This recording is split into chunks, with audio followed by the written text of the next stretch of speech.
हयात लारेका साहब जो डीएसपी साहब कोटलाखपत थे, वो भी मेन रोड पे आ जाते हैं। अपने सर्कल के वो 3 नाके लगा देते हैं, एक कैंची पे, एक अमर सद्दू चौक में चुंगी अमर सद्दू, और एक गजुमता वो जो नाका था उधर चौक में पुल पे 3 नाके लगवाते हैं। ये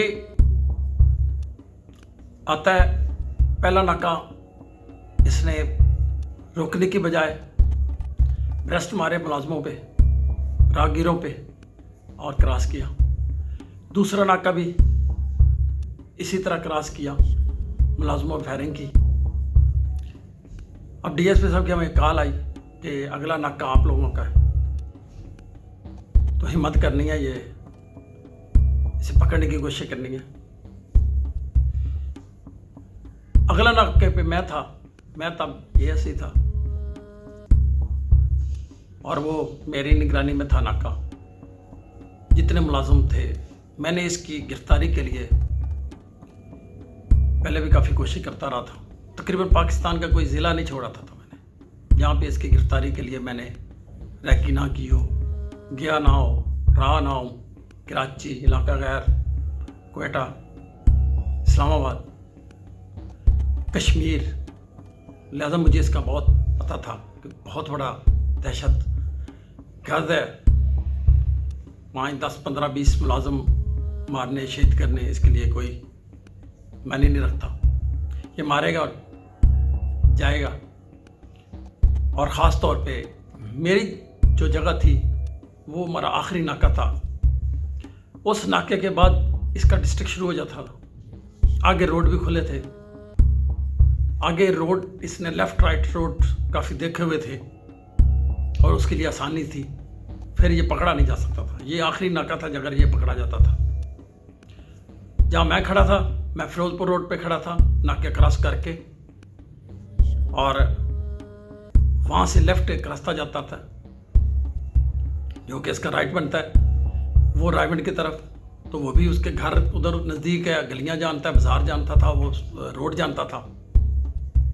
एक ही मैंने सोचा कि एक ही रास्ता है इसको रोकने का, या रोकेंगे या राइट टर्न ले जाए अपने। वो जिस तरह आ रहा है लेफ़्ट टर्न लेगा तो वो कमा की तरफ एक रोड जाता है और वो रोई नाले के साथ साथ, अगर उधर जाता है या वापस मुड़े तो फिर हमारी कामयाबी, मैंने ये सोचा था। तो इसको ये कोशिश कर के हमने करना था। अपने मुलाजमों को मैं सारा ब्रीफ किया कि इसने अपनी हिफाजत खुद करनी है, इसने लिहाज नहीं करना। नुकसान तो हमारा होना ही है, लेकिन कोशिश करनी कम से कम हो। बहरहाल इसी दौरान वायरलेस मिलती है कि ये नाका चुंगी वाला जो लगा वो क्रॉस कर गया, अब ये हमारे पास आ रहा है। मैंने रोई नाला जो जाता है कमा की तरफ, एक टीम, 3 टीमें बनाई। एक टीम में खुद था, ए टीम, बी टीम मैंने रायगढ़ जो रोड जा रहा था उसकी तरफ, सी टीम मैंने जो कमा रोड की तरफ नाले के साथ उसे तकरीबन 2-3 फरलांग पे आगे मैंने उन्हें पोजीशन लेके वो लिटा दिया था कि जब ये मुड़ेगा तो ये तो इससे पता चल जाएगा कि यहाँ पे मुलाजम है। वो मैंने ज़रा खुफिया रखा और फिर आते ही इसने बगैर ब्रेक, पहले ही हमें पता चल गया कि गाड़ी आ रही है, स्पीड, लोग दाएं बाएं भाग रहे हैं और इसको रास्ता मिल रहा है। उसने हॉर्न बजाए हुए हैं, प्राडो थी वो गाड़ी। आते ही इसने हम पे फायरिंग शुरू कर दी और बेतहाशा फायरिंग की। हमने गिर के, लेट के, पता नहीं किस तरह जाने बचाई। इसी दौरान हमने भी आगे से शुरू कर दी फायरिंग और उसका मुकाबला किया। फायरिंग करते करते जब इसे थोड़ा सा फील हुआ कि ये सामने नहीं जा सकता, तो इसने एकदम हैंड ग्रेनेड निकाला और मेरी वाली साइड फेंका। से पूरा इलाके में धमाका हुआ। तकरीबन 5-6 मुलाजिम मेरे साथ वो ज़ख्मी हो गए, मैं खुद ज़ख्मी हो गया। तकरीबन मेरे मुंह, ये गर्दन और बॉडी के मुख्तलिफ हिस्सों में तकरीबन 11 ज़ख्म आए थे मेरे, लेकिन फिर भी मैंने हिम्मत की, इसे आगे नहीं जाने दिया। नाजरीन, जब मोहम्मद अली भट्टी ने हैंड ग्रेनेड पुलिस अफसरान पर फेंके तो ज़ोरदार धमाके हुए, जिससे मुतअद्दिद घरों के शीशे भी टूट गए और बहुत से राहगीर ज़ख्मी हो गए। लोगों ने अपनी छतों से और मीडिया वालों ने ये मुकाबला अपनी आंखों से देखा। उसने हैंड ग्रेनेड भी फेंके और कई उसमें रियाज बाज साहब भी ज़ख्मी हुए, मैं भी ज़ख्मी हुआ। इनको रियाज बाज साहब को काफ़ी शदीद चोटें आई, मुझे भी चोटें आई और हमारे जो साथ मुलाजमीन थे उनको भी चोटें आई। मेरी जो रायवन साइड पे थी टीम, दी टीम, अहमद सकलैन गोंदल एएसआई, बहुत दिलेर माशाल्लाह नवान था, अल्लाह ताला उसकी ज़िंदगी करे। उसने भी बड़ी हिम्मत की, बड़ी दिलेरी की अपने साथियों के साथ। इसने रायवन की तरफ, क्योंकि उनका दूसरा, उनका भी ज़हन यही था कि मैं उस रोड पे निकलूं, वो भी नहीं निकलने दिया उसने। तो जब ये दोनों साइडों पे ये हो गया तो अब उनके पास वही रास्ता था, या वापस मुड़ता जाए। तो उन्होंने वही रोई नाले की तरफ फायरिंग करते हुए गाड़ी मोड़ी।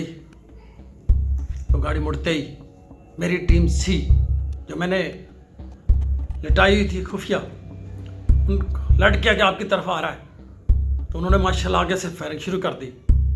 पीछे से मैं आ गया, राइट से नाला की तरफ, रोई की नाले से बी टीम पहुंच गई। तो हम इस तरह 3 टीमें तकरीबन उसको घेरे में ले लिया। उसने फिर जब देखा कि हर तरफ मेरी पुलिस आ गई है, तो उसने एक ग्रेनेड फ्रंट पे फेंका, एक ग्रेनेड फिर हमारी तरफ फेंका और फायर भी करते रहे। लेकिन अब हमारे पास, हम थोड़ा सा संभल गए थे, उसकी वजह के खुली जगह थोड़ी सी मिल गई थी और वो एक नाला था, रोई नाला, उसमें मैं कुछ अपना आप को सेव करने के लिए भी जगह थी। तो इस तरह हमारी फायरिंग होती रही, ये गाड़ी से भी फायरिंग करते रहे। इसी दौरान तकरीबन 2 फरलांग ये गाड़ी रुक गई, 2 फरलांग तक के बाद। तो 2-3 उतर आए, उन्होंने उतर के हमें हम पर फायरिंग शुरू कर दी। 1-2 गाड़ी में थी, वो भी फायरिंग करते रहे। हमारी तकरीबन आधा घंटा बेतहाशा एक दूसरों पर फायरिंग होती रही। उसने कोई कसर ना छोड़ी कि हमें जितने हैं हमें सबको मार दे। हमने भी अपने तौर पे पूरी कोशिश की कि हम आपस में अपनी जान भी बचाएं और इस नासूर को पकड़ें भी। वो मुकाबला मेरा तकरीबन आधा घंटा तकरीबन जारी रहा। उसके बाद आहिस्ता आहिस्ता मुलजमान की तरफ से फायरिंग बंद हुई। तो देखा एक मुलजम जिसके हाथ में कलाशन है और गिरा पड़ा है, और उसके पास एक झोला सा था, उसमें 5 हैंड ग्रेनेड्स निकले, जो लाइफ थे, जिंदा थे, चल सकते थे अभी। एक गाड़ी की चेक किया तो उसमें भी एक मुर्दा हालत में पड़ा हुआ था, और उसका पता चला तो ये जो नीचे ज़मीन पे था वो मोहम्मद अली भट्टी था, पूरे पाकिस्तान को वांटेड था, और इसकी गिरफ्तारी के लिए 20 लाख का नाम रखा हुआ था। बल्कि 1 स्टेप प्रमोशन थी। अफसरान ने ऑर्डर किया हुआ था कि जो भी इसके साथ जिंदा या मुर्दा पकड़े उसे 1 स्टेप प्रमोशन दी जाएगी। मेरी टीम, मैंने जितनी हिम्मत हो सकी हमने उसके साथ अपनी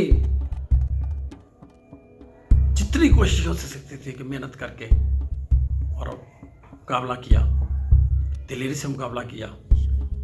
और मोहम्मद अली भट्टी, जो कि पूरे पाकिस्तान की पुलिस को मतलूब था, अपने गिरफ्तार शुदा साथी महर गुल को पुलिस की हिरासत से फरार कराते हुए खुद इस पुलिस मुकाबले में मारा गया। और इसके 3 साथी हैंड ग्रेनेड और क्लाशनकोव से फायरिंग करते हुए फरार हो गए। मौका से 5 क्लाशनकोव, 5 ग्रेनेड जिंदा और हजारों गोलियां उनसे मिली। मुकाबले के दौरान जब मुकाबला ख़त्म होता है तो अल्हम्दुलिल्लाह पुलिस पार्टी ने जब जाकर देखा तो मोहम्मद अली भट्टी और मेर गुल पठान उस मुकाबले में मारे जा चुके थे। उस वक्त उसकी गाड़ी में से क्लाशनकोफें और हैंड ग्रेनेड 5 के करीब वो बरामद हुए।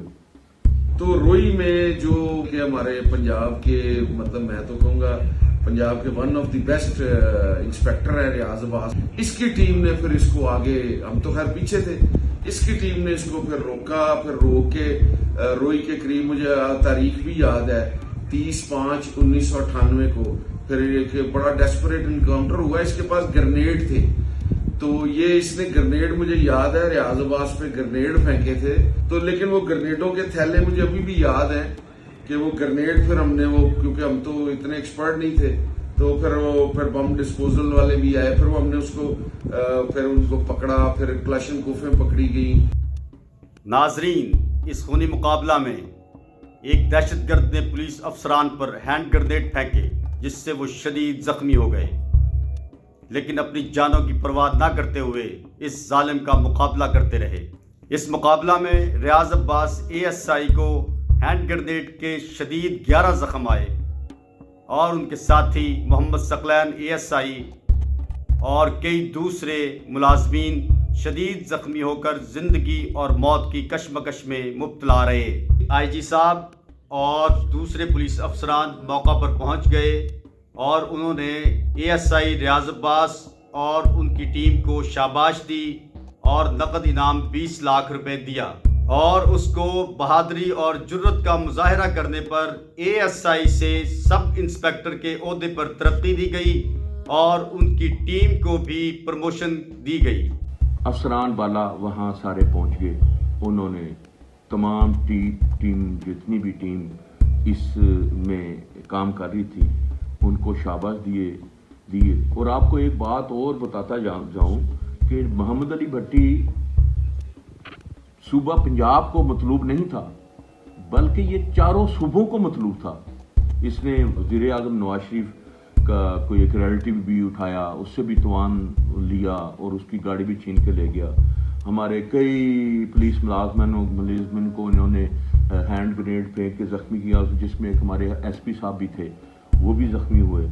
इसका गवर्नमेंट ऑफ पंजाब ने 20 लाख रुपया तवान भी रखा था और अल्हम्दुलिल्लाह हमारे जो टीम के सरबरान उन्होंने और पंजाब गवर्नमेंट ने तरक्कियों का भी ऐलान किए और तरक्कियाँ भी हुई और रियाज अब्बास इस टीम के जो मेन दलेर अफीसर थे, उन्होंने इसमें बहुत अच्छा कारनामा सर अंजाम दिया। बल्कि हम सब उस वक़्त भी रियाज अब्बास की प्लानिंग के मुताबिक काम कर रहे थे। मेरी टीम को प्रमोट किया गया, IG साहब मौके पे आ गए, नाम दिया गया। इसके 3 साथी हैंड ग्रेनेड और फायरिंग करते हुए रोई नाले के पार वो फरार होने में कामयाब हो गए, जबकि ये गाड़ी जो कि ये भी गोलबर्ग की छीनी हुई थी ये बरामद हो गई। ये नासूर मारा गया, इसका साथी मारा गया। इसके खिलाफ जो मुकदमा दर्ज हुआ उसमें हैंड ग्रेनेड्स हैं एक्सप्लोजिव एक्ट का मुकदमा दर्ज हुआ। अफसरान ने आके मुझे शाबाश दी। एक टीम बनी प्रमोशन वाली, उन्होंने जो मेरे लिए वो लफ्ज़ लिखे तो आज भी मुझे खुशी होती है। वो इंग्लिश में उन्होंने मेरे लिए लफ्ज़ लिखे जिसमें उन्होंने रिकमेंड किया कि इसे प्रमोट करना चाहिए, तो वो मेरे लिए बहुत कीमती असासा है। मैं अल्लाह ताला का शुक्र अदा करता हूँ जिसने मुझे ये कामयाबी दी और मेरी पूरे महकमे का भी शुक्र अदा करता हूँ कि जिन्होंने मुझे उस वक्त मेरी इस बहादुरी को देखते हुए नाम भी दिया और प्रमोट भी किया। तो उसमें ये और मेर गुल पठान ये इतना डेस्परेट था, इसने इतने पुलिस वाले शहीद किए इतने पुलिस वाले जख्मी किए कि इसका एक मोटो था कि अगर इसको कोई कहता था कि अब भट्टी अगे ना जाई, अगे पुलिस का नाका है, तो मोहम्मद अली भट्टी कहता था कि मैनू फिर भट्टी किने कहना जे मैं इथों ना लंघा। वो वही से ही गुजरता था और ये नॉर्मल बात थी कि ब्रश मारना और ग्रेनेड मारना, जिसमें एक बड़े मशहूर हमारे पुलिस इंस्पेक्टर थे उस वक्त राना मुनीर, उसको बड़ी गोलियां लगी। एक आजकल है हमारे इंस्पेक्टर जहीरुद्दीन बाबर साहब, उनकी गाड़ी को ग्रेनेड मारे, वो जल गई। तो ये मतलब एक बहुत बड़ा मार्का है और ये क्रेडिट गोज टू मेरे ख्याल में रियाज अब्बास इंस्पेक्टर। अपने होस्ट मोहम्मद इमरान को इजाज़त दीजिए। एक नई स्टोरी के साथ जल्द हाजिर होऊंगा। अल्लाह हाफिज़।